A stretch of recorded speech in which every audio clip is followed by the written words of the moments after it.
2부 출발합니다. 뿌뿌 이런 안 하나요? 기관사님 출발합니다를 하길래 또 2부 출발하겠습니다.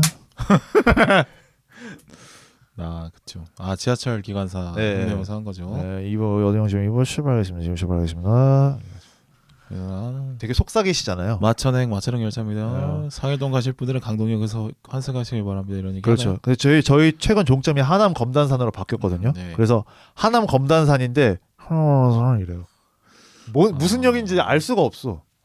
예.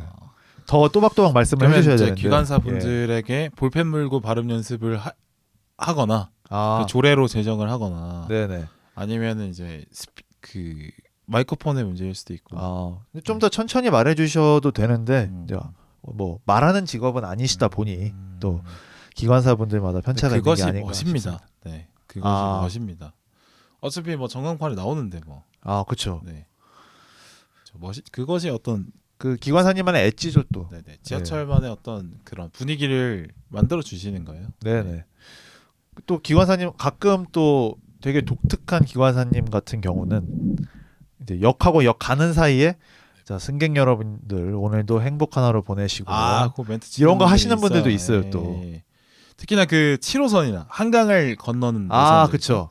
7호선, 뭐 2호선, 예. 뭐 3, 4호선 이런 게 특히 이제 석양을 볼 수 있는 2호선 그 그쵸. 합정 당산 구간 그런데 이제 멘트 치면은 이제 또 눈물 나죠. 그렇죠. 뭐 잠실나루 강변 구간. 네. 뭐 이런데. 장실 예. 구간. 네, 거기는 이제 약간 그 해가 떨어지는 게 잘 안 보여. 약간 그 한강이 휘어져 있는 그쪽이라서. 그리고 당산 그쪽이 또 해가 지는 방향이니까. 그렇죠. 당산 합정이 또 아니면은 어린이대공 저기 뚝섬 청담 구간. 그쪽도 있죠. 예. 거기서 멘트를 치는데 약간 울컥했던 기억이 나네요. 네. 어떤 뭐 오늘 하루 마무리 잘 하고 계십니까? 뭐 창밖을 보시면 지금 아름답게 해가 지고 있습니다. 이런 얘기 딱 하시는데, 근데 사실은 이제 그런 거가 알게 모르게 정서적으로 네. 사람들에게 뭐 작은 위로가 되기도 하죠. 그렇죠. 얼마나 또 출근할 때 퇴근할 때 그 인간성을 잃고 다니시지 않겠습니까? 사람들이. 또 대도시에서 내가 살고 있구나. 그러니까 대도시가 네네. 삭막함만 줄 수도 있지만 낭만도 주거든요. 그렇죠. 기억이 나네요. 그런 게 사소하지만 별거 아닌 것 같지만 그러니까 필요하지 않나. 너무 익숙해졌지만 제가 서울에 처음 올라올 때 또 KTX 타고 올라왔는데 근데 그 KTX가 이제 그 저기 수도 광명쯤 지나면은 어쩔 수 없는 어떤 그 열차 선로의 포화 때문에 천천히 갑니다. 그렇죠. 영등포까지는 조금 서행해서 가죠. 그렇죠. 노량진에서 용산을 건너갈 때 그때 제가 석양을 보면서 왔거든요. 그래서 그때 이제 23살 청년이었는데 그때 씨발 서울 내 거다 이러면서 호기롭게 반지하러 갔죠. 그래서 호기롭게 어쨌든 그런데 낭만이 있었어요 그때는. 그렇죠. 젊을 때니까. 참 좋아요. 네. 이거 또 슬레이트 치는 거로 또 한 5분 털고 끝이 없습니다. 그냥. 그냥 하면 무한정 할 수 있긴 해요, 사실. 다 이거 하자고 하는 거지 뭐. 그렇죠. 네네. 아무튼 본론으로 가야죠. 우리는 종착역으로 가야죠. 그래도 잡설 금지입니다, 진짜. 잡설하기만 해봐 그냥. 홈꾸냐면 이거 잡설. 저는 선빵은 절대 안 날립니다. 저는 무조건 호스트 따라가기 때문에. 그래요. 해보시죠. 예. 안데스 서론의 생존자들 오늘 다룰 영화 간단하게 한번 소개해 보도록 하겠습니다. 간단하게 갑니다. 제가 분노하게 빼고 갑니다. 올해 1월 4일에 공개가 됐습니다. 올해 1월 4일에 공개된 넷플릭스 작품이고요. 이제 이 영화가 공개되기 전에 원래 넷플릭스 영화들도 아카데미에 출품시키기 위해서는 극장 상영을 해야 되거든요. 그게 이제 조건이죠. 그렇기 때문에 12월에 나 얘네들 영화제에 좀 올릴 거야 하는 영화들을 개봉을 시킵니다. 뭐 아이리시맨, 뭐 결혼 이야기처럼 이렇게 극장 개봉을 한단 말이에요. 그래서 안데스 서론의 생존자들도 개봉을 했습니다. 미국에서. 그래서 저는 우리나라에서도 할 줄 알았어요. 우리나라에서 안 했죠. 근데 미국이랑 남미 지역만 하더라고요. 그래서 굉장히 아쉬웠다. 저는 만약 작년에 넷플릭스로 공개된 더 킬러랑 마이스트로 번스타인 이 두 작품이 극장에 걸렸는데 그 두 작품보다 이걸 더 보고 싶었거든요. 군더더기 뺀다고 안 했었나요? 네. 그거 보고 싶었는데 네. 이 영화가 아무튼 안 해서 아쉽다. 극장 개봉을 했었다. 예, 뭐 뒤에서 또 얘기하겠지만. 네. 네. 그랬고 1972년도에 이게 실화예요. 1972년도에 우루과이에서 공군 571편 비행기 추락 사고라는 실화를 바탕으로 만든 작품입니다. 공군기인데 이제 그냥 학생들 대회 나간다니까 이제 좀 싫어졌나 봐요. 그죠? 그 정확히는 대여를 한 거더라고요. 대여. 예, 빌렸다고 하더라고요. 아무튼 그 공군기가 추락을 해서 안데스 산맥 한 가운데에 33명이 고립이 됩니다. 이 고립된 생존자들의 처절한 72일간의 투쟁을 그린 진짜 드라마입니다. 말 그대로 처절이라는 단어가 딱 맞는. 그렇죠. 그렇죠. 그러니까, 막 처절하다 얘기 많이 하지만 막상 그렇게 처절하지 않은 경우가 많은데 그렇죠. 그 단어가 딱 어울리는. 네네. 네. 그 처절함, 그러니까 카메라 자체가 처절함의 한가운데로 네. 보는 사람들을 몰아 넣으니까. 네. 예. 그래서 뭐 보신 분은 아시겠지만 아무튼 제작비가 엄청 많이 들었습니다. 6,500만 달러. 우리나라 돈으로 860억. 그러니까 스페인 영화 중에서는 최대 제작비였다고 하더라고요. 크군요. 예, 역시 또 넷플릭스 아니면 기획이 안 되는. 네. 그러니까 이게 구상은 아마 2010년도부터인가 했을 거예요. 감독이. 근데 아마 자본의 문제 때문에 지금 제작을 하지 않았나 싶고, 이제 감독님은 후안 안토니오 바요나라고 스페인 출신의 감독님이신데, 이분이 이번 작품은 5번째 작품인데 뭐 그동안 오퍼나지, 뭐 더 임파서블, 몬스터콜, 그리고 우리나라에서 좀 알려진 작품은 주라기 월드 2, 주라기 월드 폴런 킹덤을 연출하셨고요. 이 우리가 다룰 안데스 설원의 생존자들과 가장 비슷한 영화가 아마 더 임파서블일 거예요. 이 영화가 2004년도에 그 인도네시아에 쓰나미가 있었던, 우리나라에 쓰나미라는 개념이 대중화되기 시작했던 그 사건이 있어요. 그러니까 그 지진 해일 사건이 좀 국제적으로 알려진 게 2004년도 인도네시아 대지진 사건인데, 이거를 소재로 한 영화거든요. 실제 이 쓰나미 상황에서 살아남은 생존자 가족을 소재로 한 작품이에요. 그러니까 생존물에 대한 경험이 있으신 분이에요. 있으시죠. 그러니까 이때도 아마 뭐 뒤에서 얘기하겠지만 굉장히 또 실제 그 물을 사용해서 촬영을 많이 해가지고 힘들었다고 하더라고요. 이 영화에 또 스파이더맨이 나와요. 톰 홀랜드가 나와서. 그리고 톰 홀랜드가 이번에 안데스 설원의 생존자들 관련해서 토크 진행도 하고 막 이러더라고요. 예. 무슨 뭐 GV 같은 거? 예. 스페인의 거장이기도 하고 아마 또 다다음 작품이 기대되는 그런 감독님이 아닌가 싶어요.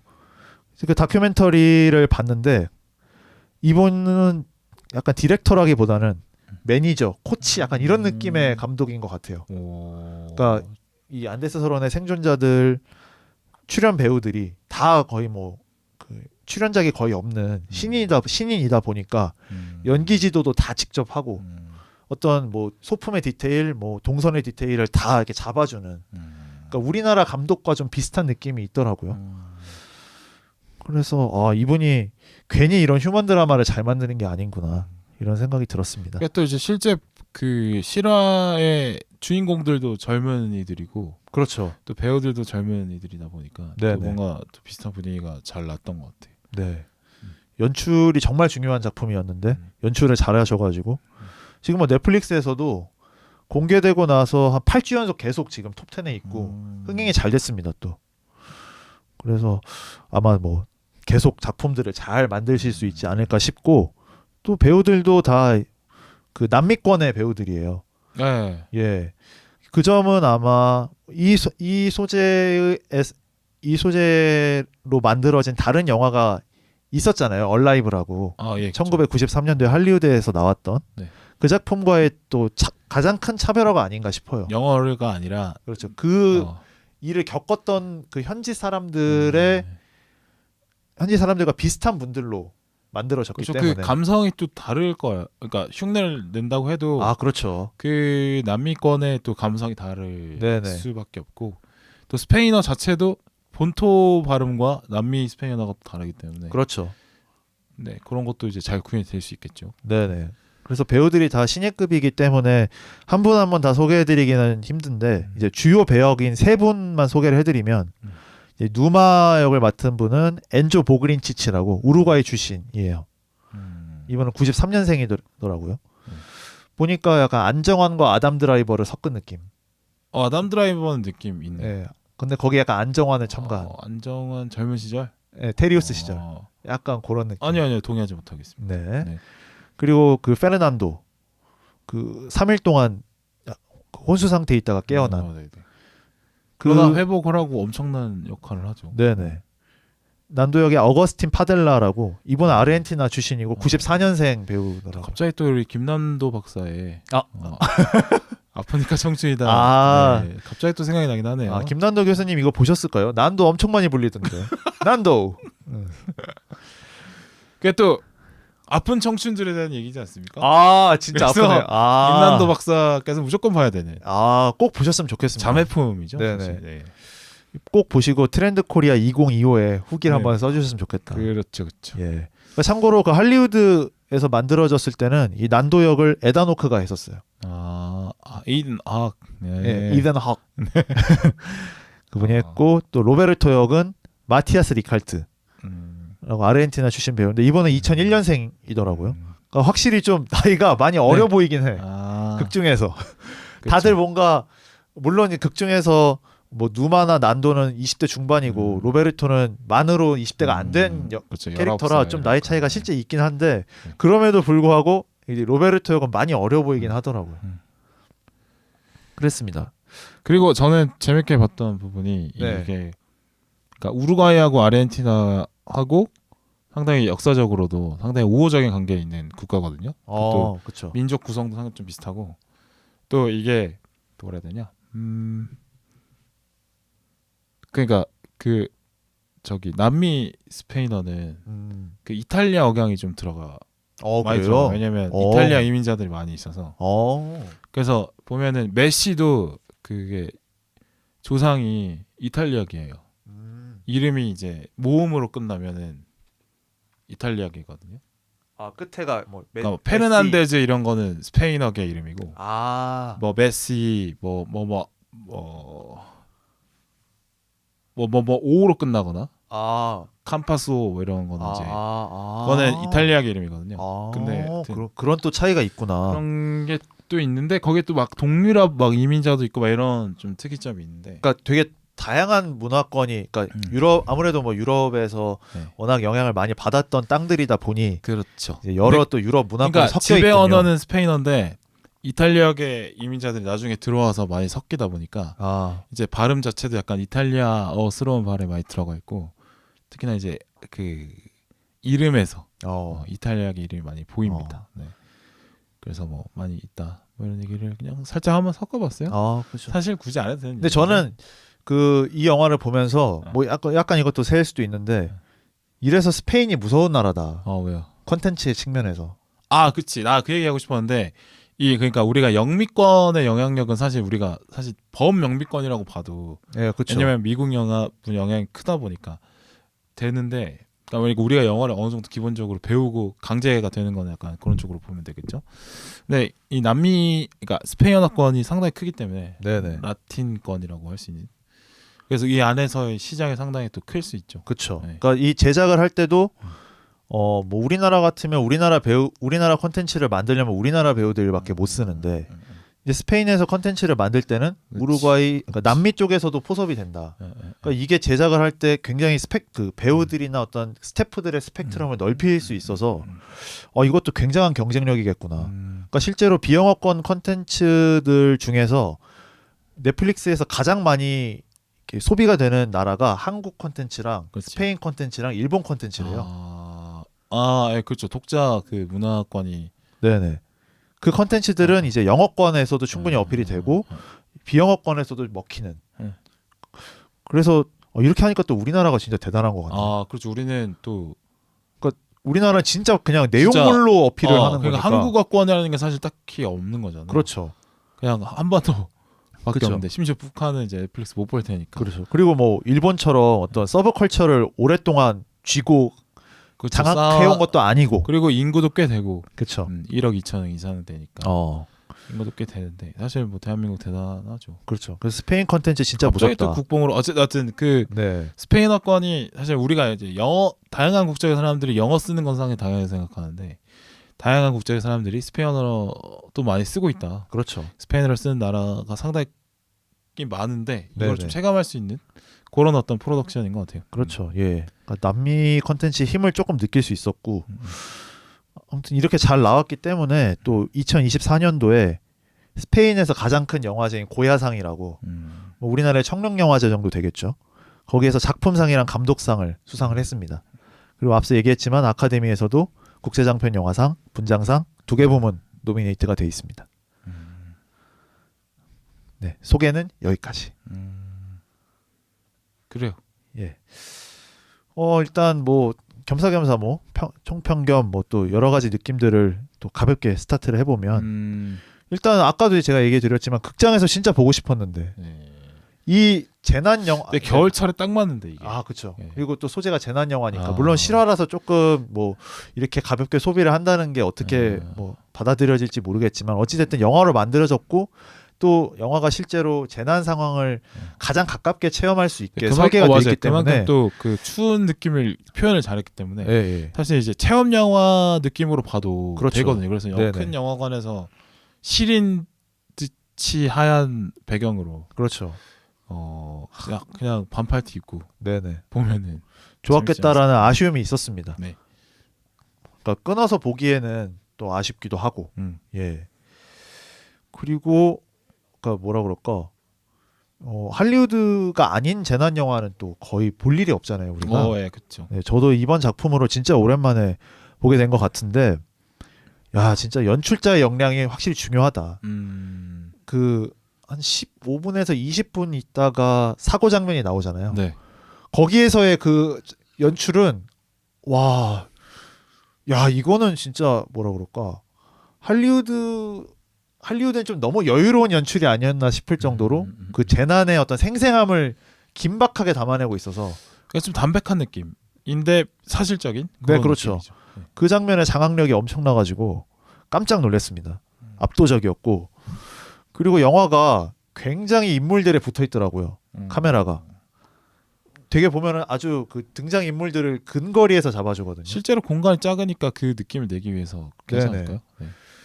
그래서 우리도 같이 그 동체 안에 있는 것처럼 맞아. 그 느낌을 줘가지고 더 재난에 몰입을 할 수 있게. 그리고 눈사태를 맞으면 그 카메라도 같이 눈 안에 있고 눈에 같이 맞고 막 이런 것들이 야 정말 이 사람들의 생존기를 보는 사람들도 한번 처절하게 느껴봐라. 그리고 또 재밌었던 게 저는 뭐 이게 앞부분이라 지루할 수도 있었을 텐데 이 사람들이 굉장히 평온하게 학교 생활을 하고 있는 장면을 초반에 보여주잖아요. 그 장면을 넣은 게 결국에는 재난 장면에서 신의 한 수가 됐다. 그러니까 이 재난이라고 하는 것이 정말 모두에게 평등한 것이다. 그러니까 뭐 누구 하나 골라서 재난을 내려주지 않는다. 이 애들 얼마나 귀한 애들입니까? 또 고위층 저기 상류층 예, 잘 사는 맞아요. 애들이란 게 나오잖아요. 근데 얘네들이 거의 첫 비행기 탔는데 이런 사건을 마주한 거죠. 그거의 충격. 얘네들 어떻게 극복할 거야? 얘네들 어떡하지? 이런 생각을 하게 만들어주니까 야 정말 이 재난이라고 하는 것이 이렇게 삽시간에 올 수 있구나. 그리고 그 비행기 안에서의 여유. 이런 것도 다 사소한 구성이지만 모든 게 다 재난을 아주 긴박하게 보여주기에 담겨 있다. 세심한 연출이 좋았습니다. 그리고 주기적으로 또 노출되는 게 산맥을 풀샷으로 많이 보여주더라고요. 그렇죠. 심지어는 분명히 그 동체가 있는 곳인데 동체가 안 보여. 그러니까 우리가 대자연 앞에서 얼마나 초라하냐. 그렇기 때문에 이 상황이 얼마나 공포스럽냐. 이거를 주기적으로 보여주는 것도 저는 굉장히 인상적이고 여러모로 이 연출의 방향성이 이 실화를 우리의 것으로 만들기, 그러니까 이 사람들만의 것이 아니라 우리 모두에게 일어날 수 있는 것이다라고 어필하기에는 충분했다. 저는 이렇게 봤습니다. 그리고 약간 연출 자체가 그 할리우드의 그 특유의 기름진 연출이 없어가지고 약간 우리나라 영화 보는 것 같기도 하고. 아니 우리나라는 영화는 차라리 미국 쪽에 가깝지 않나 생각이 들던데. 근데 또 약간 남미 영화들 보면 또 약간 우리나라 영화 같은 게 있어요. 또. 감성이 그 경험도 좀 비슷하고 뭔가. 그래서 감성은 느껴져 좀. 예. 약간 그러니까 저 사람들이 흥 많고 막 밝아 보이지만 예. 그 안에 뭔가 슬픔, 애절함이 그렇죠. 좀 느껴지거든요. 네네. 네. 실제로 남미 역사 중에 슬픈 역사들이 꽤 많고 네. 또 뭐 그죠. 그 등장 인물들이 또 중요한 순간에 호들갑스럽지 않은 그런 점도, 그리고 연출도 호들갑스럽지 않고 되게 그냥 오히려 더 음악이나 이런 거를 최소한으로 하면서 재난에 집중하는 모습, 그런 걸 보면서 뭔가 더 테러 라이브 때의 모습도 생각이 나고. 히말라야 봤어요? 히말라야? 히말라야 그 황정민 나오는 거? 네네네. 아 그건 봤죠. 어. 그거는 그러니까 JK에서 만드는 거는 좀 할리우드 감성. 세이케는 또 선을 긋나요? 거기는 약간 할리우드 쪽에 가깝죠. 예. 근데 우리가 일반적으로, 그러니까 최근에 뭐 콘크리트 유토피아나 더 테러 라이브 같은 작품들은 오히려 더 이런 남미 영화 쪽에 좀 맞지 않나. 그래서 저는 이거 뭔가 우리나라 영화 같은데 약간 이런 느낌을 받으면서 좀 더 공감이 될 수 있었다. 예, 그런 느낌을 받았습니다. 네. 빌바오님 어떻게 보셨습니까? 그래요. 뭐 저는 저기 뭐야 연출 좋은 얘기를 좀 하고 싶은데, 네. 그러니까 이 낙차를 활용한 연출이 상당히 많더라고요. 그쵸. 그러니까 그 비행기가 추락하기 전에는 비행기 출발 전에 그 가족끼리 따뜻하게 환송하는 장면, 그렇죠. 다 같이 모여서 단체 사진 찍는 거, 뭐 아, 억자절결하게 막 공항에서 들뜬 모습들을 보여주고, 또 비행기 안에서 막 기념사진 찍고 막 그러다가 갑자기 팡 비행기가 부서지는데, 근데 그 잔혹한 장면을 일부러 많이 넣어. 그래서 막 시트 골조에 찔러 죽는다거나 두 발목이 동시에 꺾인다거나 뭐 날아간다거나 그런 어떻게 보면은 이제 볼거리 제공이죠.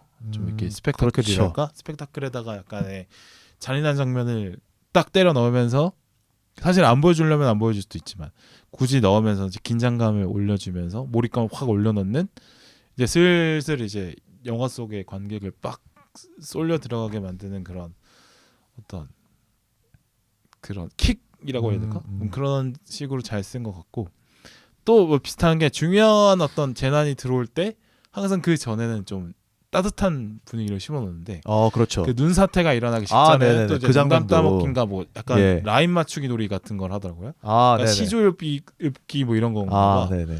진짜 근데 그거 보면서 느꼈는데, 쟤네가 진짜 뭐 좋은 뭐 상위 자제층 애들이구나를 느낀 게, 놀아도 그렇게 놀아요. 그쵸.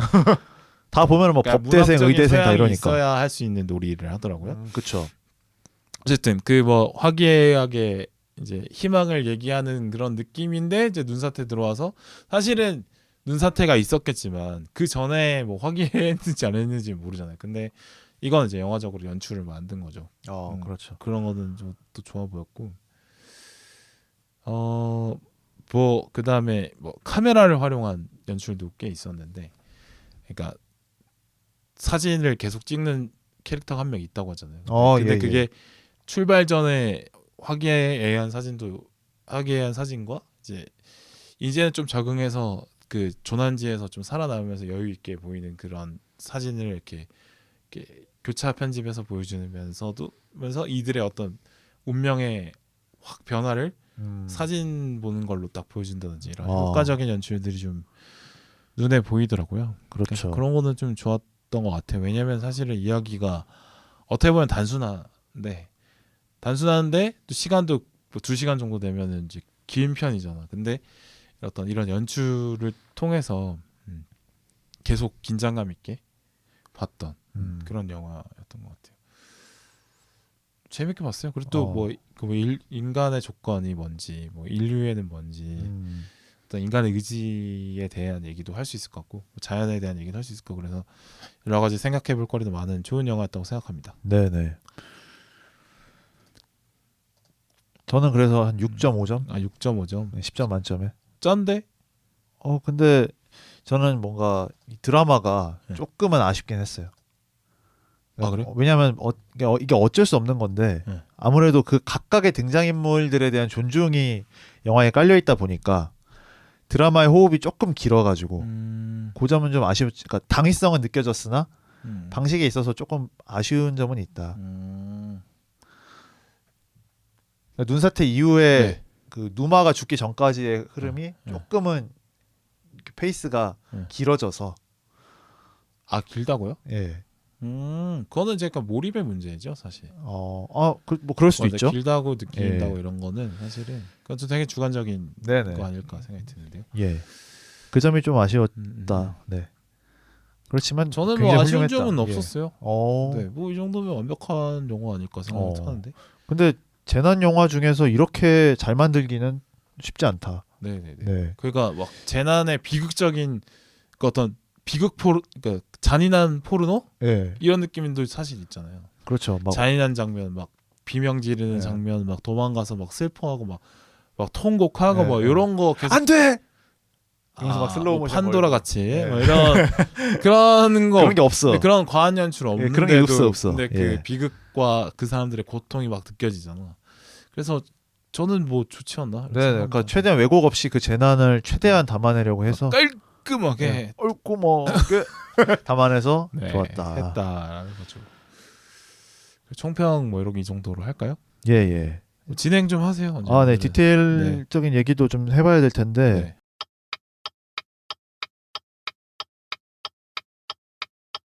저는 이 영화를 보면서 야 진짜 인간이 정말 하자할 거 없는 존재구나. 그죠. 막 개미 새끼랑 별다른 예. 없게 느껴지는 거죠. 저기에 있는 안데스 산맥에서만큼은 흔한 미생물 만도 못하죠. 그러니까 미생물처럼 무력한 거죠. 그러니까 그쵸. 뭘 하나 제대로 자기 의지대로 할 수 없는 살아내기에 급급한. 네.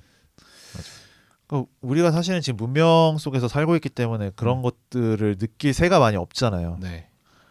그러니까 뭐 결국에는 뭐 우리가 무슨 존재였지라고 생각을 해보든지 아니면은 직접 겪어보든지 하면서 느낄 텐데 이제 이 영화를 보면서 뭔가 인간의 오만함이란 것이 얼마나 부질없냐를 또 떠올려 볼 수 있는 것 같아요. 뭔가를 모든 것을 변수 없이 자기 계획대로 컨트롤할 수 있다라는 것이 어떤 면에 인간의 오만인데 그렇죠. 자연 앞에서는 사실은 아무런 힘도 못 쓰는 상황이 생긴다라는 네네. 거를 충분히 보여주고 있고 또 이게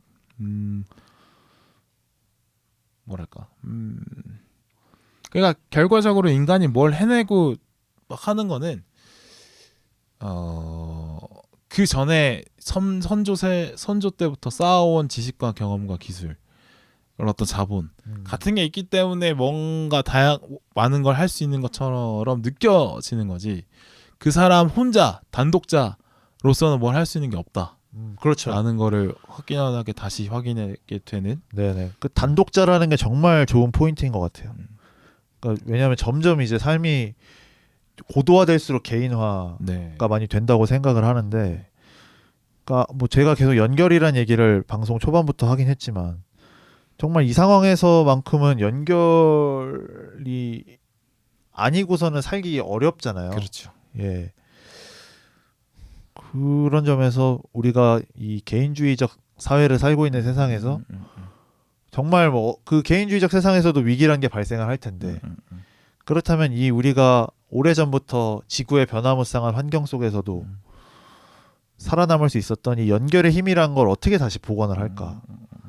그런 것도 한번 생각을 해볼 수 있지 않나. 과거의 사건을 통해서. 그렇죠. 근데 뭐 영화를 보면은 이제 정말 이 가혹한 상황에서도 서로가 서로를 도우면서 뭔가 그래도 이제 희망의 끈을 계속 이어가잖아요. 네네. 또 고난이 닥쳐오면은 그래도 이겨내고 그런 것들 보면은 이제 정말 대전 앞에서 한없이 작고 작은 인간이지만 근데 그러나 그 인간들이 힘을 모아서 해결해 어떤 과정이 어떻게 보면 이제 인류의 역사다. 그렇죠. 그것도 볼 수 있는 거죠. 그러니까 이 영화의 어떤 등장 인물들이 그래도 예. 뭔가 힘을 합쳐가면서 해답을 좀 찾아가잖아요. 그렇죠. 그런 것들 보면은 좀 대단한 거죠. 그러니까 정말 그 추운데도 막 뭐 비행기 꼬리에서 뭘 찾아보겠다고 그걸 뚫고 막 가고 뭘 거해서 그래도 뭐라도 찾아오고 뭐 라디오라도 찾고 이러면서 정보를 조금씩 획득해가는 과정이 이게 저건 절대 혼자서 못한다. 못하죠. 이거는 같이 뭔가 힘을 내게 만들어주는 동료가 있다. 혹은 내가 지금 여기서 나서지 않으면 다 죽는다. 그런 어떤 이런 마음들 이런 거를 또 확인할 수 있어서 그렇죠. 네. 그러니까 이 사람이 설령 1인분을 못 하더라도 뭐 0점 몇 인분을 하더라도 이 사람의 힘이 필요한 시점이 분명히 있다는 거를 일을 하다 그러니까 그런 어떤 위기를 극복하다 보면은 깨닫는 순간이 올 것 같거든요. 그렇죠. 그런 것에 그 사소한 것에 우리가 뭐 일상생활 할 때는 이 사람이 1인분을 못 하게 되면 뭔가 좀 부족해 보이고 하지만 이 사람이라도 없으면 안 되는 상황이라는 게 늘 발생할 거 아니에요. 그런 것의 중요성을 또 한번 깨닫기도 하고. 그러니까 이게 진짜 그냥 말 그대로 그냥 서로가 서로에게 팀이 되어주는 뭐 이런 거 얘기하는 게 아니라 진짜 말 그대로 이 상황에서는 서로가 살결을 맞대야만 체온을 유지할 수 있고. 그렇죠.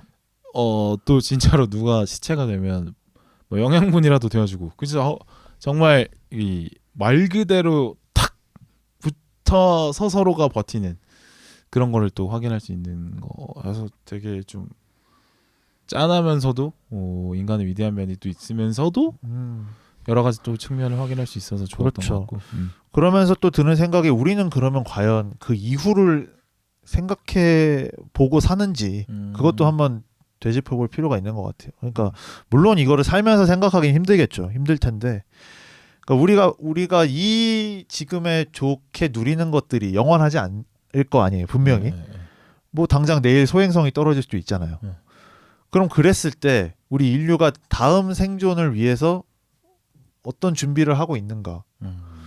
정말 우리는 협동할 생각들이 있을까? 이런 것들도 고민을 해보게 되는 것 같아요.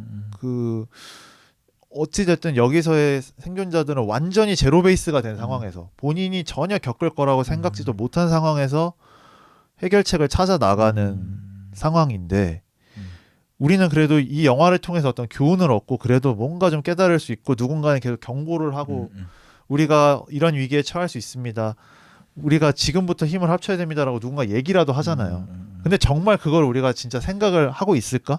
그러니까 위기가 닥치는 거는 어차피 상수인데 그럼 그 다음에 인류를 어떻게 꾸려 나갈 것인가를 좀 생각을 그래도 때때로는 해봐야 되지 않을까?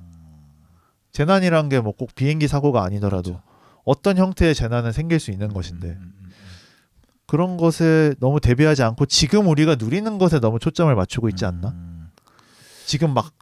지금의 어떤 그 문명을 고도로 누리고 더 비싼 걸 누리고 더 막 그 희귀한 걸 누리고 이런 것에 너무 집중해 있지 않나. 그러니까 지금 평온한 상태에서처럼 자원이 많고 이럴 때 만약에 마음을 합쳐서 뭘 한다면 더 대단한 걸 할 수도 있을 텐데 평온한 상태에서는 그게 안 보이고 서로 시기 질투가 보이고 이런 거죠. 네. 혹한의 그런 어떤 극한의 상황에서 인류화가 빛이 나는 상황을 또 확인할 수 있는 거고.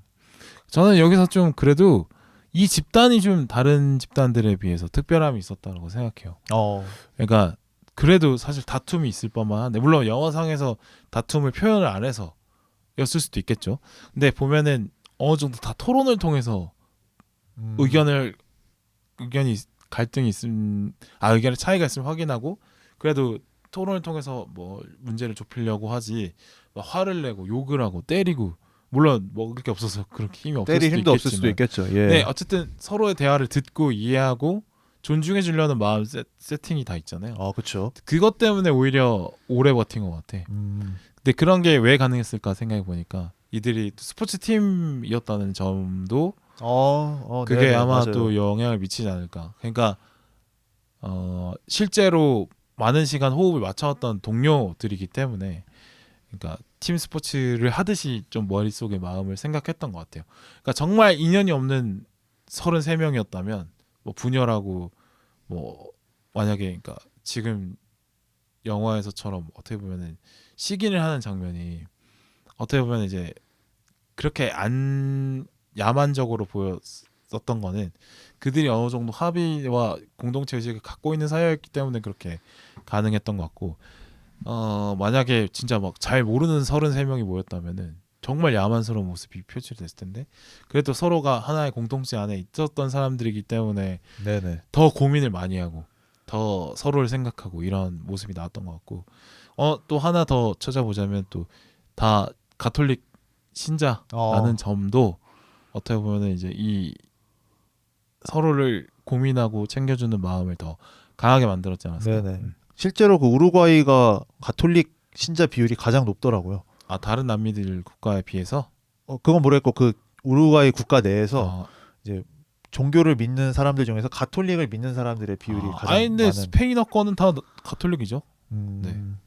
그거는 뭐 그건 아, 너무 당연한 얘기라서. 그런가요? 예. 네. 스페인어권은 다 그냥 예. 스페인부터 해서 다 가톨릭입니다. 네.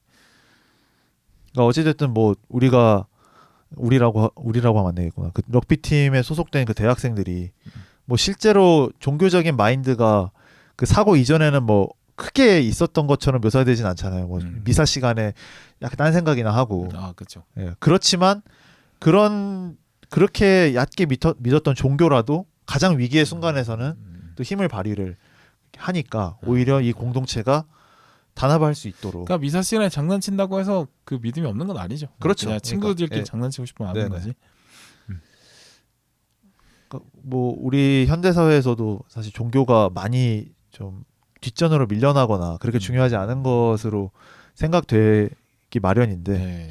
꼭 종교의 형태가 아니더라도 그렇게 사람을 좀 단합할 수 있는 무언가는 지금 필요하지 않나 이런 생각은 들어요. 그러니까 안데스 설원의 조난지만큼 뭔가 앞으로가 예측이 안 되고 네네. 아는 게 더 없는 상황에서는 종교의 힘이 더 강렬해지는 건데, 근데 지금은 이제 정보가 워낙 넘치다 보니까 종교의 구주에 기대지 않아도 세상을 예측하고 문제를 해결하고 할 수 있는 것들이 많아지다 보니까 당연히 종교에 의존하는 비율이 많이 떨어지겠죠.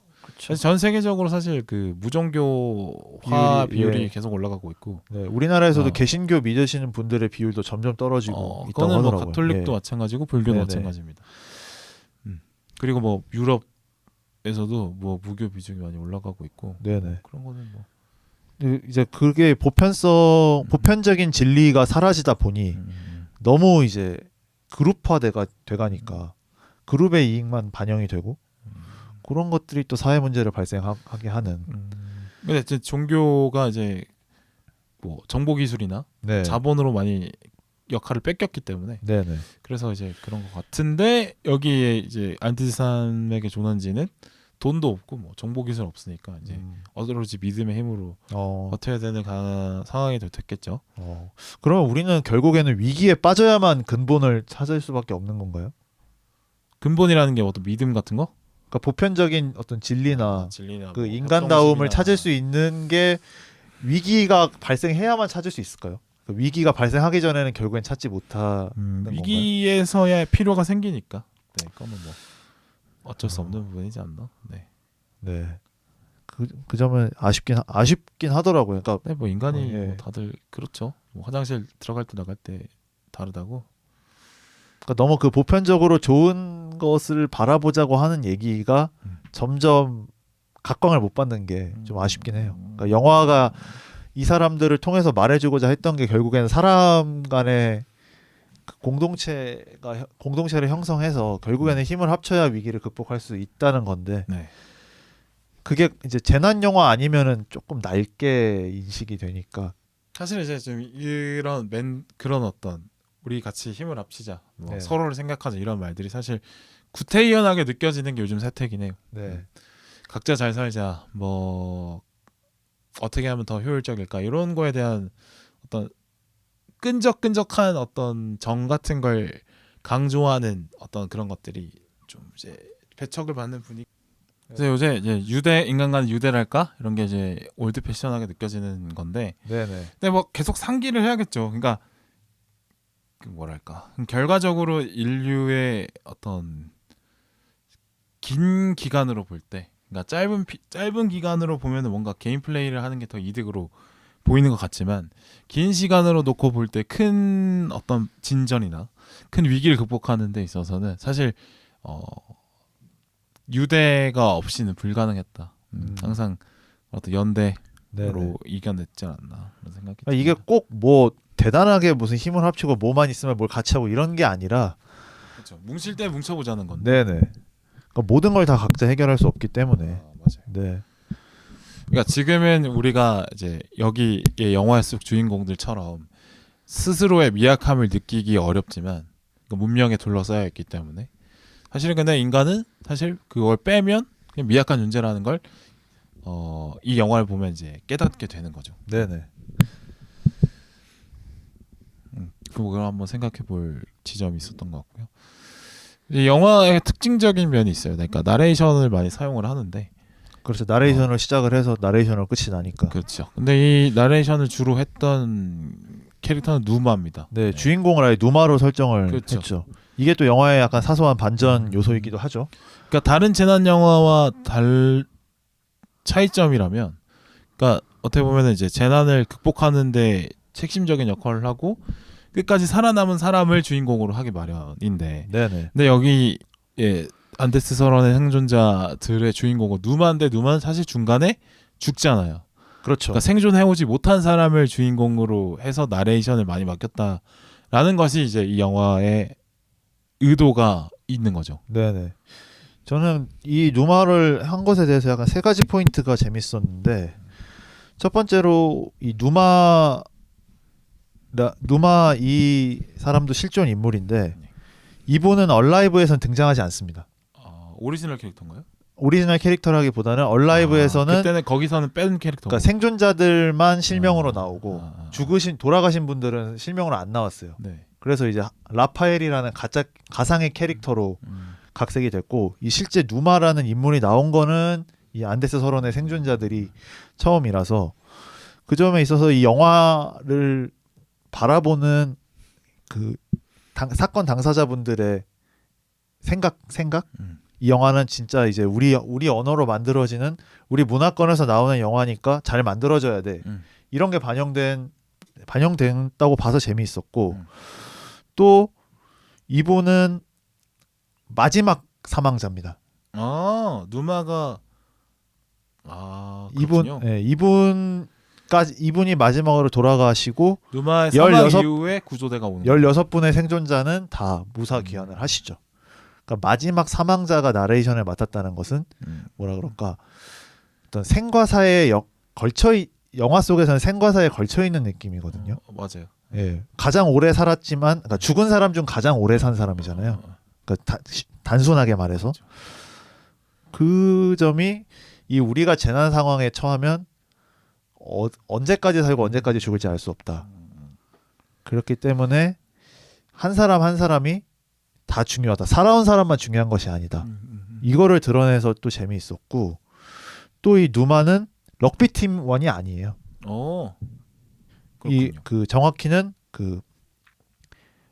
이름이 누구였더라? 그 누마의 친구로 나오는 애인데, 가스톤은 법대생인데, 그러니까 가스톤이 누마랑 같은 과인데 누마가 안 된 럭비 팀에 속해 있어요. 가스톤이. 그래서 이 칠레 우리 산티아고 가는데 애들 좀 모아와라 라고 럭비부 주장이 얘기를 하니까 가스톤이 야, 이 기회 아니면 너네 칠레 산티아고 못 가. 졸업하면 이제 너 일하느라 바쁜데 언제 갈 거야. 이렇게 해서 누마가 데리고 가거든요. 그러니까 약간 외부자적 시선을 갖고 있죠, 이분. 팀원이 아니니까. 네네.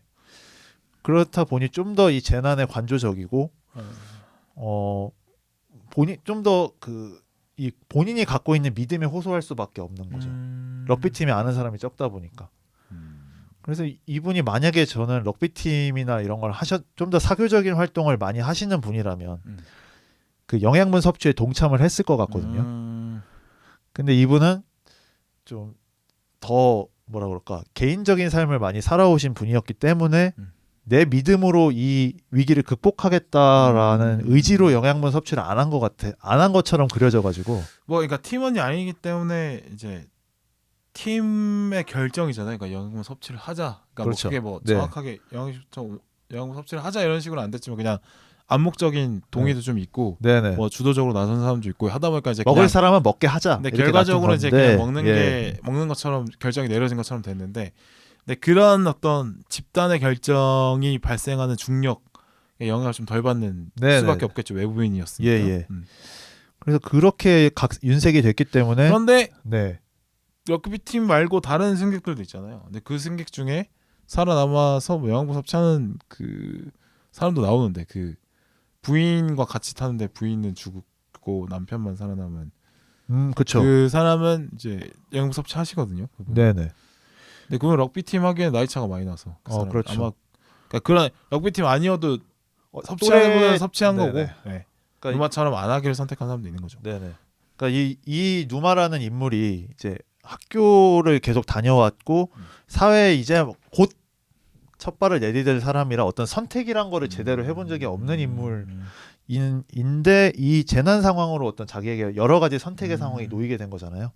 그거를 표현해준 덕분에 우리도 전혀 겪어보지 못한 재난 상황에서 어떤 선택을 할 것인가를 각자만의 생각으로 느끼게 하는데 좋은 인물이었다. 누마가.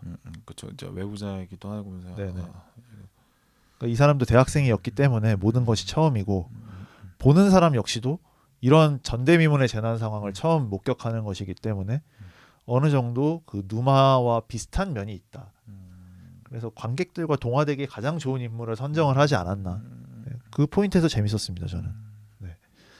뭐 저는 그런 생각 때문에 어떻게 보면은 이제 해볼 것만큼 해보고 나는 이제 죽을 수도 있겠다 여기서 그걸 그냥 좀 체념했을 수도 있을 것 같아요.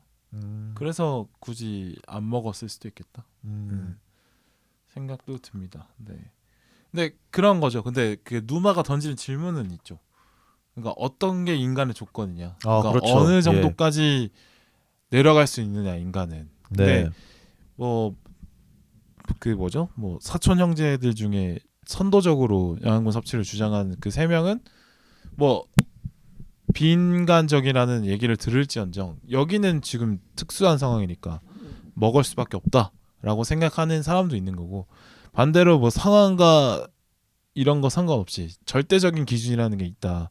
그러니까 누마 같은 사람은 사람이라면 사람을 먹어서는 안 돼.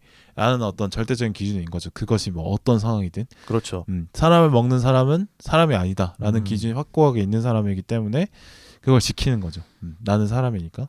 그 극한의 상황에서도. 뭐 그런 차이가 있는 것 같아요. 그래서 각자가 생각하는 최소한의 인간의 조건이 뭘까를 한번 생각해 보게 만드는 그런 캐릭터인 것 같아요. 네네. 그러니까 오히려 만약에 뭐 얼라이브 할리우드에서 만들어졌던 얼라이브처럼 로베르토나 난도에 초점을 맞췄다면 영화가 더 쉬웠을 수도 있어요. 그러니까 로베르토와 난도는 이제 그 탈출해서 네네. 그러니까 구조를 요청하러 가는 그 두 사람이잖아요. 네네. 그 칠레 민가로까지 가는 분이고 또 특히 난도 같은 경우는 3일 동안 처음에는 의식이 없었다가 깨어나서 이제 본인의 여동생과 어머니를 잃고 그런 어떤 서사들이 많은 캐릭터였단 말이죠. 그쵸. 로베르토 역시도 협동이란 걸 전혀 모르는 캐릭터였다가 그 럭비 장면에 나오죠. 네네. 그 협동 상황을 통해서 어떻게 살아야 할 것인가를 스스로 깨닫게 되는 그 과정이 작법상으로는 더 매력적일 수 있기 그러니까 때문에 이 영화에서도 그 서사가 들어가 있긴 한데 네네. 그렇게 깊게 안 보여주죠. 네네. 네. 그러니까 누마의 죽음 이후에 좀 더 부각이 될 뿐이고 그래서 결국엔 누마로 주인공을 하는 게 어려운 선택이었다고 저는 봐요. 그러니까 흔한 재난 영화였으면은 생존자 위주로 할 테지만 네네. 여기서 돌아오지 못한 사람들을 기억하고자 하는 의미도 있기 때문에 추모의 의미를 담기 위해서 네네. 가장 상징적인 인물이니까 사망자 중에서 가장 그러니까 얼라이브의 접근 방식이 사실은 그 사람들을 정말 제대로 추모하는 방법이 아니었으니까 이제 이 영화가 다시 찍혀진 이유일 수도 있을 것 같아요. 그러니까 너무 생존 자체에 그러니까 생존에서 돌아온 것 자체에 부각을 했다고 판단을 한 것 그러니까 같고 생존자의 극적인 그런 어떤 이야기. 예. 근데 그거를 셀링 포인트로 잡은 거여서 네네. 이제 얼라이브는 그렇게 만들어진 거 아닐까. 네. 그러니까 상업적으로 접근했다고 얘기해도 사실 틀린 비판은 아닌 것 같아. 그렇죠. 근데 이 영화는 사실은 그러니까 이 바요나 감독이 만든 이거는 더 진짜 우리의 이야기고 네. 자기 얘기라고 느꼈기 때문에 이제 누마를 나레이터로 선택해서 그 돌아오지 못한 사람들의 어떤 마음과 심정까지 더 잘 보여주려고. 네네. 그 안에서 뭐 일수에 맞게 안타깝게 명을 달리했지만 각자 처절하게 살았다. 이 모든 사람들이 살아 돌아온 사람들도 그렇지 못했던 사람들 하나하나가 그쵸. 다 처절하게 서로를 위해서 최선을 다했고 각자의 삶을 위해서 최선을 다했다. 그러니까 생존보다는 추모의 포인트가 더 가 있다라는 거를 알려주는 캐릭터 같아. 네. 근데 또 이 감독이 의도를 확인할 수 있는 게, 그러니까 사망자가 발생하는 순간마다 이제 뭐 이름과 나이를 적어주잖아요. 네네. 띄워주잖아요. 이게. 근데 뭐 얼라이브를 제가 안 봐서 모르겠지만 얼라이브에는 그런 편집은 없었을 것 같거든요. 그렇겠죠. 네. 예. 거기는 생존을 위주로, 그러니까 제목도 얼라이브야. 네, 어쨌든 그러니까 그러니까요. 네. 예. 그래서 그 점이 이 영화를 특별하게 해주는 포인트가 아니었나. 그래서 동시에 이 영화의 한국어 제목은 상당히 아쉽다. 그쵸. 생존에 포커스가 다 있으니까. 네네. 이 영화의 뭐 스페인어 제목도 그렇고 영어 제목도 그렇고 뭐 소사이어티 오브 더 스노우라는 눈의 공동체라는 그렇죠. 제목이 이 모든 분들을 포괄하기에는 더 맞지 않았나.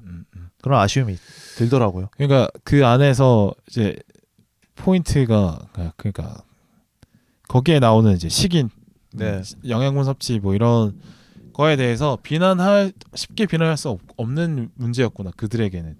이 공동체 입장에서 봤을 때는 이거는 결국에는 문제 해결 방법이지 어떤 일반적인 상황의 사회에서 보는 기준과는 적용이 안 되는 그렇죠. 그들만의 해결 방법일 수밖에 없다라는 거를 이제 보여주는 그렇죠. 거죠. 그 사회에선 그 문법이 적용될 수밖에 없었다. 네. 이미 우리가 일반적으로 살았던 그리고 이 사람들이 이전에 살았던 그 개념과는 다른 개념이 적용될 수밖에 없다. 이들 나름대로 최선을 다했다를 보여주는 또 수단이었던 것 같아요. 그 영양분 섭취라고 하는 장면이 그쵸. 뭐 또 자연스럽게 또 얘기가 더 이쪽으로 한번 얘기를 해볼 텐데. 그러니까 지금 말하는 우리는 사실 찝찝함을 느끼죠. 이 식인이라는 단어에 그렇죠. 대해서. 꺼림칙하죠. 근데 이 영화를 보고 나면 이 식인을 이해할 수밖에 없어요. 그렇죠. 네. 아니면은 살 방법이 없고 음식은 다 떨어져 가고 뭐 그 로베르토가 얘기하지만 3회 법칙이라고 뭐 공기가 없으면 3초 만에 죽고 물이 없으면 3일 만에 죽고 음식이 없으면 3주 만에 죽는다. 그 얘기를 하는데 그렇다면 뭐 주어진 영양분이 다 떨어진 상태에서 새로운 영양분을 공급받을 수 없는 상황이라면 그러니까 더 많은 생명이 생존하기 위해서는 이제 어떻게 보면 희생이 당연하다라고 봤던 것 같고, 네네. 그러니까 여기서 잘 봐야 되는 포인트는 이제 자연스럽다는 거야. 그러니까 나중에 시간이 지나면 먹는 사람도 자연스럽게 먹고 죄책감 없이. 그렇죠. 그리고 시체가 그러니까 스스로 자기 동료들에게 내가 죽으면 나를 네네. 먹어도 돼 라는 얘기를 많은 캐릭터가 해요. 다양한 그렇죠. 캐릭터가 또 자주 장면이 나오죠. 그러니까 일반 사회에서는 받아들일 수 없는 그 어떤 죄의식 같은 게 그곳에서는 문제가 아니었다. 그거를 잘 보여주고 그러니까 애초부터 있어요. 문제시할 수 없는 문제였다. 예. 그러니까 그리고 그걸 보여주는 연출 자체가 일반적인 재난 영화였으면 얌마 너 이거 안 먹으면 죽어 이 자식아 이런 걸로 했을 텐데 네가 사람의 탈을 쓰고 그럴 수가 있어 뭐 이런 거. 이거 안 먹으면 우리 다 죽어 임마 이러면서 내가 나조차 그래 나도 살고 싶어 이러면서 나라고 먹고 싶겠냐고 그렇게 되겠죠. 우리가 너 JK 물들어져 있는 거 아닐까 이런 생각을 해보는데 어쨌든 그런 게 없어서 이런 거 없죠. 그러니까 안 먹은 사람도 이해가 되고 먹을 수밖에 없었던 사람도 이해가 되고 그렇죠. 그런 효과를 그러니까 그게 진짜 어려운 연출이라고 저는 생각이 들거든요. 근데 그 누마가 여기서 또 키포인트 역할을 하는 것 같은데 네네. 누마는 영양분 섭취를 안 하는 사람이잖아요. 그렇죠. 근데 자기가 죽으면서 또 나를 먹어도 돼 이런 그 얘기 성경 하거든요. 말씀을 딱 주잖아요. 나를 나누는 것보다 기쁜 건 없나니 뭐 하면서. 그렇죠. 그러니까 타인의 시체를 한 번도 손에 대지 않는 사람도 나는 이렇게 얘기할 수 있잖아요. 나는 영양분 섭취 안 했으니까 내 시체 안 먹었으면 좋겠어. 라고 그쵸. 얘기해도 할 텐데, 근데 이 사람은 이제 여기 공동체가 생존을 위해서라는 것에 마음의 뜻을 모았기 때문에 그렇죠. 어떻게 보면은 손해인데도 그냥 그래 괜찮아 나 먹어도 돼라고 얘기한다는 거죠. 그렇죠. 그러니까 이들은 결국엔 서로가 서로를 위해서 희생하는 마음이 있었기 때문에 이제 그렇게 간 거지. 생존을 위해서 뭐라도 하겠다는 마음으로 그렇게 한 거지. 정말 인간의 존엄성을 무시하고 그런 사람이 아니다. 그렇죠. 그리고 이들도 얼마나 많은 고민이 되겠습니까? 그러니까 그런 영양분을 섭취해 본 적이 없는데 그리고 본인들도 인간일 텐데 아무리 극한 상황이라도 그걸 어떻게 먹을 수 있을까를 고민한다는 게 영화에서 나오잖아요. 그렇죠. 그러니까 우리가 사실은 제3자의 입장에서 그러니까 물론 딱 봤을 때 어떻게 인육을 먹어라는 그 반사적인 거부감이 드는 것까지 막을 수는 없겠지만 우리도 이입을 해보면 그 상황에서 안 먹을 수 있겠어라는 질문을 스스로 할 수밖에 없는 거죠. 그렇죠. 그러니까 일반적인 그 살인을 금기시하고 식인을 금기시하는 그 의도가 여기선 적용이 안 되는 건데, 살인을 하지 말라고 얘기하는 거는 그 사회의 공동체를 유지시키는 그런 어떤 약속을 깨버리는 거라서 살인을 엄벌하지 않으면 그럼 그 사회는 공멸하겠죠. 그렇죠. 네, 그러니까 생명을 경시하기 시작하면 그 누구도 안정감을 느낄 수 없는 불안한 사회가 되니까 살인은 엄벌에 처하는 거고, 한 단계 더 나아가서 그거를 먹기까지 하는 거는 이제 완전 이 서로가 서로를 식자재로 보는 거는 더 이상 이 공동체는 유지할 수 없다. 사냥 사회로 돌아가는 네네, 결정인 그렇죠. 건데 네네. 거기서는 뭐 그러니까 그것 때문에 이제 일반적인 사회에서는 뭐 살인과 식인을 엄격하게, 그러니까 이 공동체의 붕괴를 가져오기 때문에 네네. 하지 말라고 얘기하는 거지만, 그렇죠. 식인이 생존과 연결이 그렇죠. 아 그리고 뭐 사람을 죽여서 먹자는 것도 아니고 죽여서 먹은 것도 아니고. 예. 네, 맞아요. 이미 죽어 있는 사람들을 먹을 것이냐 말 것이냐 그렇죠. 선택이기 때문에 그렇죠, 이들은 최소한의 존엄성은 지켰다. 맞아요. 예. 일부러 죽여서 먹은 게 아니고, 네네. 그렇죠. 어쩔 수 없이 유명을 달리한 사람을 살기 위해서 먹었기 때문에. 네네. 그래서 네. 그 나를 먹어도 좋아라고 얘기한 사람들은 더 대단한 사람들이다. 그렇죠. 사실은 뭐 이 사람들은 죽고 나면 내가 먹혔는지 안 먹혔는지 알 길은 없잖아요. 그렇지만 여기 있는 사람들이 하루라도 더 살려면 그 방법밖에 없다라는 것을 알았기 때문에 본인이 선택을 한 거잖아요. 그렇죠. 그러니까 우리가 생각하는 어떤 인간 관계 안에서 결합을 생각하는 수준을 더 넘어서는 결합인 거죠. 그렇죠. 네. 그러니까 저는 이 식인 문화 여기에서 식인 장면 또는 실제 사건에서 그런 영양분 섭취에 대해서 비판적인 얘기를 할 때 그 송은이 씨의 얘기를 들려주고 싶어요. 그럼 뭔가요? 그거랑 다르지 마. 무한도전 그 네네. 소개팅 편에 예. 나오죠. 그래요. 그런 시선으로 바라봐야 되지 않나. 그래서 이게 이 사건이 나중에 이제 처음에 어떻게 생존했는지를 막 기자들이 물어보다가 네. 결국에는 얘기를 안 하려고 하다가 이게 실토가 결국 되고 또 그 뭐 조난지에서 막 사람 뼈가 나오고 이래서 결과적으로 알려졌는데 이거에 대한 논쟁이 꽤 있었다고 하더라고요. 근데 결과적으로 이제 이 스페인어권 사회에서는 가톨릭 교회의 권위가 그래도 높기 때문에 그렇죠. 거기서 정리를 해줬죠. 가톨릭 교회에서 인정할 수 있다. 그럴 수밖에 없었을 환경이다라고 얘기를 했다고 하더라고요. 그러니까 결국엔 교회에서도 이런 그러니까 식인을 제일 금기시할 교회에서도 이들의 특수한 상황을 이해했다. 그래서 뭐 아마 근데 영화를 보신 다른 분들도 저희처럼 비슷하게 생각을 하실 거예요. 아마 그럴 거예요. 글쎄요, 뭐 저는 만약 이 상황에서 내 시체를 먹으라고 할 수 있을지는 모르겠는데, 네, 아마 근데 이 상황이 된다면 저도 그럴 것 같아요. 근데 왜냐면 저는 솔직히 말해서 저는 뭐 영양분 섭취할 것 같거든요. 생존을 위해서. 저도 할 것 같아요. 그래 내가 만약 영양분 섭취를 했다면, 그럼 내가 만약에 이제 못 버티고 죽을 것 같다고 하면 그러라고 할 것 같아요. 네. 그러니까 저도 이제 포인트를 그걸 먹었냐의 문제보다 어떻게 먹었냐에 맞춰야 되지 않나. 어떤 마음으로 먹었냐. 그러니까 뭐 이 사람을 진짜 생존을 위해서 죽여가지고 먹었냐. 다른 먹을거리가 있는데도 죽여서 먹었냐. 그렇죠. 이런 건 아니니까. 그걸 봐야 된다고 생각을 하고, 저도 만약에 그 생존자 같은 상황에서 생존자들 같은 선택을 할 수 있었다면 소량이라도 섭취를 하지 않았을까. 왜냐하면은 그쵸. 뭐 우리는 그 사람들이 72일 후에 구조될 거란 걸 알지만 그 사람들은 우리가 실제 재난에 처했을 맞아. 때는 이게 언제 끝날지 알 수가 없잖아요. 네, 맞아요. 네.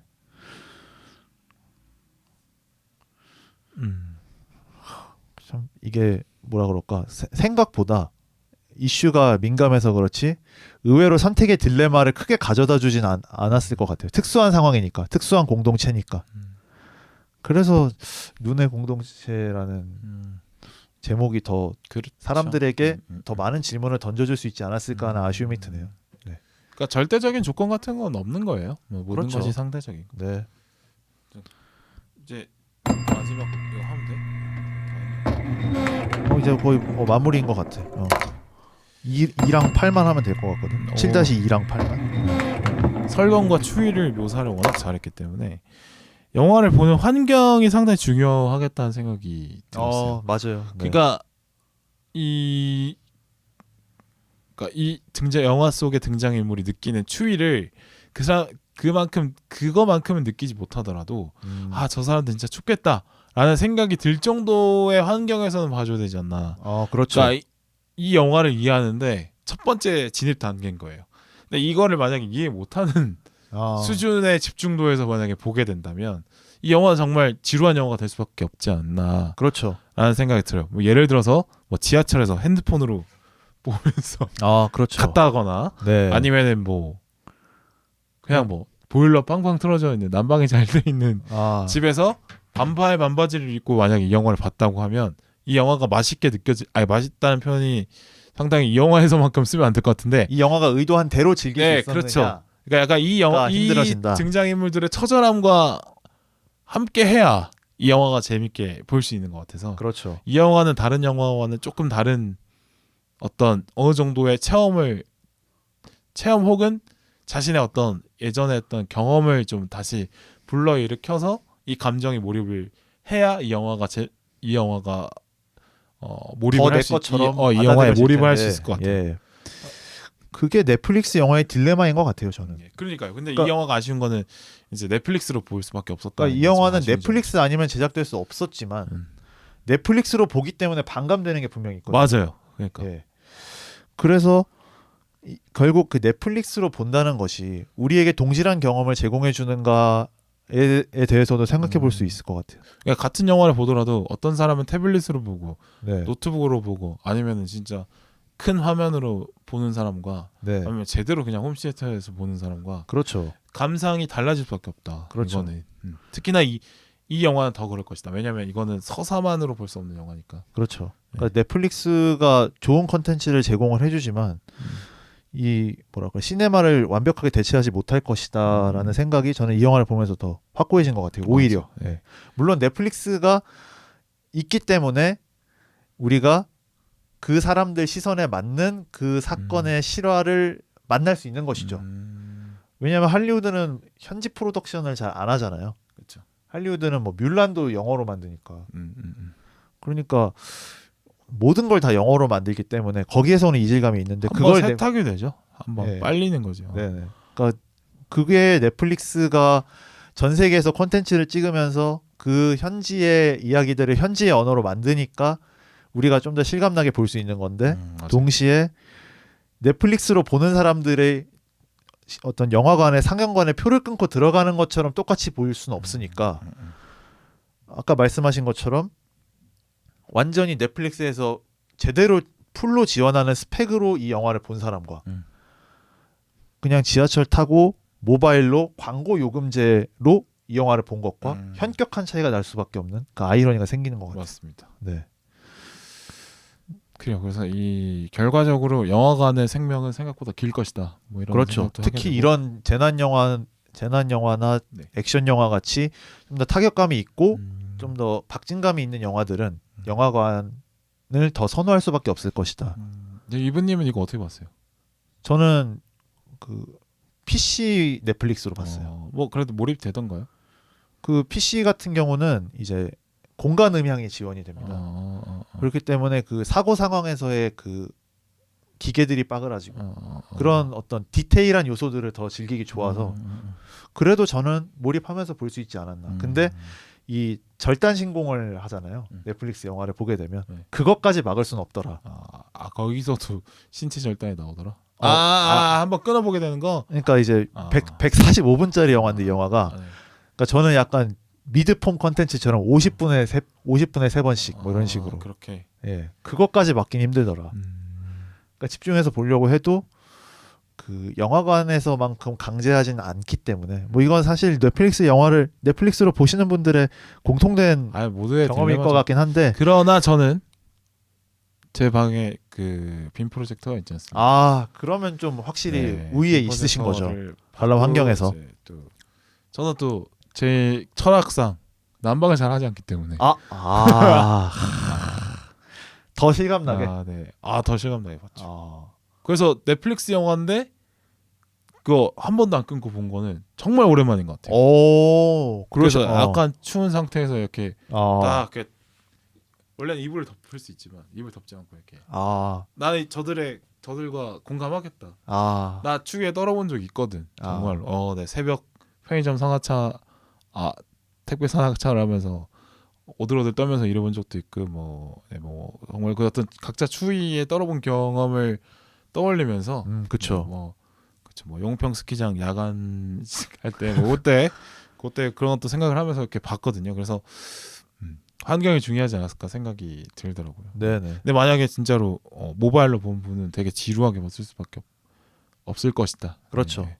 한계가 그러니까 있죠. 예. 영화에서 보면은 뭔가 대단한 어떤 논리적인 판단 기준이 있을 것 같지만 결국에는 몰입의 정도로 영화의 만족도가 갈립니다. 그러니까 어느 정도 뭐 이 사람이 어느 환경에서 얼마나 몰입해서 봤는지에 따라서 만족도가 많이 영향을 미친다는 거예요. 그러니까 보면은 좋은 영화는 어떻게 봐도 어떻게 봐도 좋다 뭐 이런 것도 있겠지만 아니 저는 그건 아니에요. 아, 그쵸. 네.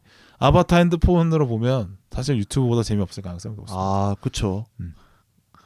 그러니까 그 관람 환경이라고 하는 게 우리가 이게 영화를 줄거리로만 소비하는 네, 게 아니잖아요. 맞아요. 비주얼도 보고 사운드도 듣고 그 다음에 그 영화 무엇보다 영화 속 상황에 말이 되는 상황이든 안 되는 상황이든 그거에 그 정해진 시간 동안 집중해서 보기 위해서 맞아요. 우리가 컨텐츠를 보는 건데 아무래도 환경이 너무 편하다 보면 너무 우리가 핸들링 할 수 있는 게 많다 보면 오히려 이 영화의 전체적인 의도 자체를 즐기지 못하는 그런 그렇죠. 경우가 생기는 것 같아요. 또 다시 또 마음가짐으로 또 가는데 저 대학교 친구 중에 모 친구가 이제 영화를 그냥 밥 친구로만 생각하는 친구가 있었어요. 아, 영화라는 매체 자체를 그냥 뭐 시간 때우기 뭐 심심할 때 보는 거 사실 뭐 그게 틀린 말은 아니죠. 근데 그 친구는 그렇게 영화를 보는 친구예요. 근데 그러면은 그 친구는 영화를 그렇게 볼 거기 때문에 그런 자세에 비례할 정도로의 만족도만 올 거라는 거죠.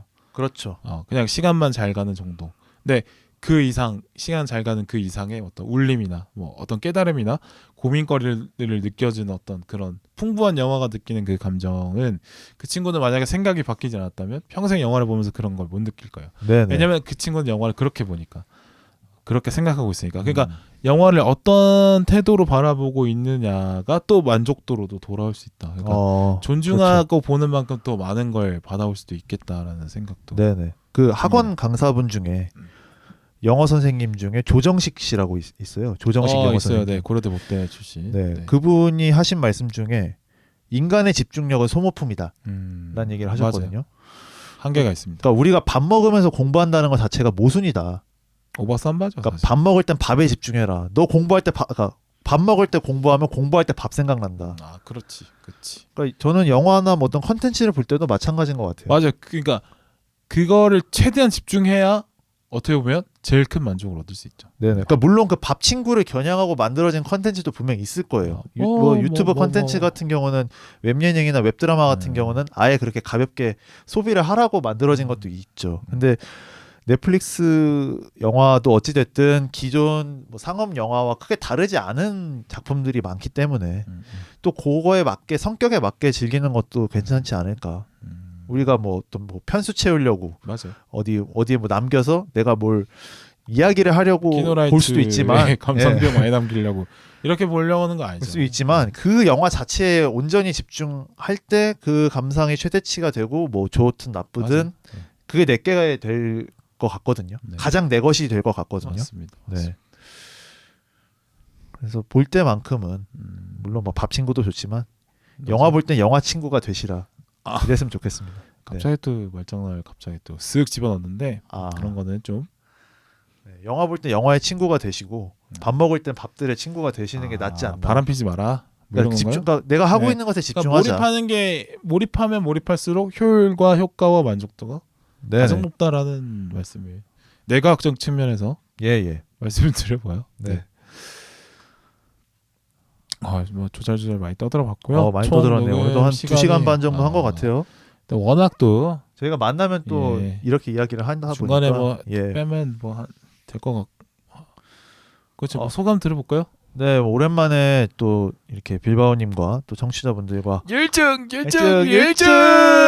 막 절단 나빴는데 네. 절단이 나빴는데 절단이 됐어요. 예, 아 너무 재밌었다. 아. 야, 역시 입을 틀어야 된다. 아. 그런 생각을 갖고 있고 아무튼 또 제가 정말 보고 싶었던 영화 중 하나였는데 예전에 또, 보자고 얘기가 나왔었어요. 예, 사실 그 노량을 할 때 후보군에 올라왔던 작품 제가 후보군에 올렸던 작품 중 하나였어요.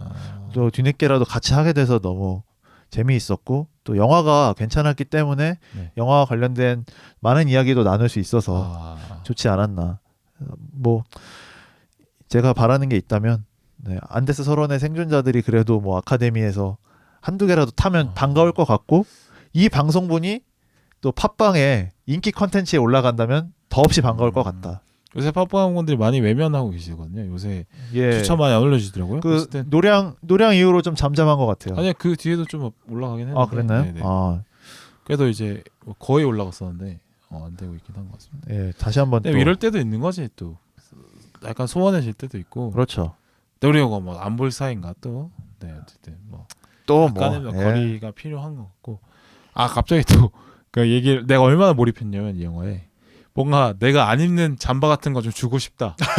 그 생각이 들 정도였어요. 영화를 보는 중간에 나 안 입는 잠바 몇 개 있는데 막 짐을 하나 싸시지 그러셨어. 아 그래요? 네. 그래서 타임어플 해가지고 50년 전으로 좀 보내주고 싶다. 그러니까 저 사람들이 만약에 초코바이 한 10박스만 있었다면 한 사람이 5명, 10명은 더 사지 않았을까? 그렇죠. 뭐 이런 영양분 섭취까지 좀 안 갔겠죠. 그렇죠. 그 정도로 상당히 몰입 많이 했었다. 그렇죠. 네. 그래서 정말 만족도가 높았고요. 뭐 어쨌든 이제 녹음에 대한 얘기를 하자면 역시나 화수분인 것 같아서 약간 툭하면 툭이고 이런 게 또 되니까 역시 오래 맞춰 호흡이 있어서 사실은 편하게 재밌게 한 것 같아요. 네, 전 지난번 녹음이 좀 아쉬웠거든요. 왜요? 그 파이님과 한 녹음이 그랬나? 제 개인적으로 좀 아쉬웠는데 왜? 그냥 뭐라 그럴까 좀 뭐 3명 좀 걸거칩니까? 걸거치 2명이 지금 좋아요? 아니 2명이 딱히 좋다기보다는 제가 너무 막 이런 이야기를 해야지라는 그 강박이 좀 심했던 녹음이 아니었나라고 되짚어 보게 되더라고요. 그래서 오늘은 그래도 뭐 둘이서 하기도 하고 또 오랜만에 하니까 조금 그런 강박을 버리고 이야기를 드려보자라고 생각을 하고 왔는데 많이 하던데. 네. 그럼 둘이서 하니까 말 많이 해야죠. 어떻게? 뭐 근데 꼭 그것 때문은 아니더라도 좀 그래도 좀 편하게 얘기를 해보자라고 생각을 했는데 어떻게 들으셨는지 모르겠지만 뭐 저도 그렇고 빌바오님도 그렇고 좀 더 편하게 이야기를 나눌 수 있어서 전 즐거웠습니다. 네. 근데 구왕님 못지않게 말이 많다 이런 생각도 갑자기 들고. 아직 저는 그 정도는 아닌 것 같아요. 저는 그렇게까지 뭐라 그럴까 많이 얘기하고 비문이 없이 얘기하는 거는 못 하겠어요. 주술 관계가 딱딱 맞으셔가지고 그래도 듣기에 불편하진 않잖아요. 저는 그 정도는 아니어서. 역시 그 선생님 출신이라. 그리고 저는 또 빌바오님이 만들어 놓은 그 토크 개울에 또 유유히 또 몸을 맡기지 않습니까? 자유로우면서도. 그렇죠. 뭐 발도 씻고 뭐 이런 식으로 하죠. 어찌됐든 그 개울이 난 대로 저는 가기 때문에. 물은 높은 데서 높은 곳에서 낮은 데로 흐른다. 네네. 그 섭리를 거스르지 않는 토크를 지향하기 때문에. 노장사상 토크. 그렇죠. 그러니까 토크의 방향이 중요한 게 아닙니다. 계속 야부리를 털고 있다는 게 그렇죠. 중요한 것이다. 네. 그러니까 저는 뭐 본인이 물기를 내는 토크도 전 나쁘지 않다고 봅니다만. 뭐 4대강 사업도 아니고 물기를 어떻게 본인이 간척을 할 수도 있겠지만 이미 뭐. 만들어진 길을 따르는 토크를 저는 더 선호한다. 그래서 빌바오님과 같이 호흡하고 싶다. 소감 많이 좀 이렇게 저또 두갈식으로 일목요연하게. 어쨌든 뭐 재밌었어요. 네, 좋았고요. 또 이게 항상 이게 또 컨디션 문제가 또 후반기로 갈수록 머리가 좀 산소가 부족해지면서 벌써 산소가 부족하신가요? 아직 3월밖에 안 됐는데. 후반기 방송 후반기로 갈수록 저는 왜 아직 전반기인데 왜 후반기 얘기하시지 생각을 했습니다. 네, 그렇죠. 이제 아무래도 빌바오님 같은 경우는 호스트도 하시니까 좀 더 후기로 갈수록 힘드시죠. 아니요, 근데 뭐 좋았어요. 네네. 근데 이런 어떤 우리 2부처럼 예. 영화 관련 내용의 밀도를 좀 높이는 것을 좀 더 하려고 너무 요새 좀 나태해졌다. 그걸 좀 반성하면서 너무 이제 웃음만 바라보지 않았나. 너무 이제 토크만 바라보지 않았나. 토크. 그래도 본질을 챙겨가면서 토크를 해야 되는데. 그렇죠. 너무 이제 좀 이렇게.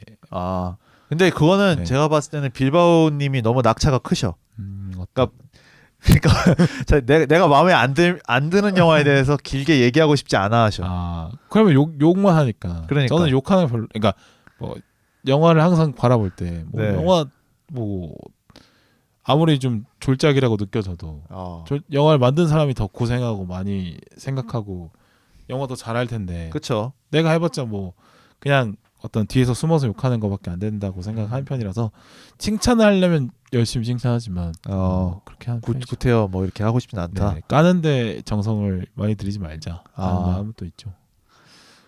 근데 아무래도 내가 재미가 좀 덜한 작품들에 대해서는 그 영화 자체에 대한 이야기를 끌고 가기가 어려울 것 같긴 해요. 저는 진행을 많이 안 해봤지만 아무래도 빌바오님도 호스트로서 매 회차 최선을 다하고 계시지만 빌바오님도 사람이기 때문에 아니 왜 최선을 다한다고 말할 수는 없죠. 나 회의한 때도 있는 거. 그러니까 좀 많이 회의하시지만 많이 더 회의하실 것 같아요. 요새 좀 많이 회의합니다. 헤이 음정을 맞춰야지 우리가. 헤이 김윤아님은 약간 이런 창법 좋아하시는 것 같은데. 근데 약간 헤이 삑사리를 약간 조롱처럼 느껴지고요. 죄송합니다. 네. 자우림 팬분들 죄송합니다. 자우림 팬 많습니다. 우리 유나 언니나 좋아하는 사람 많습니다. 네.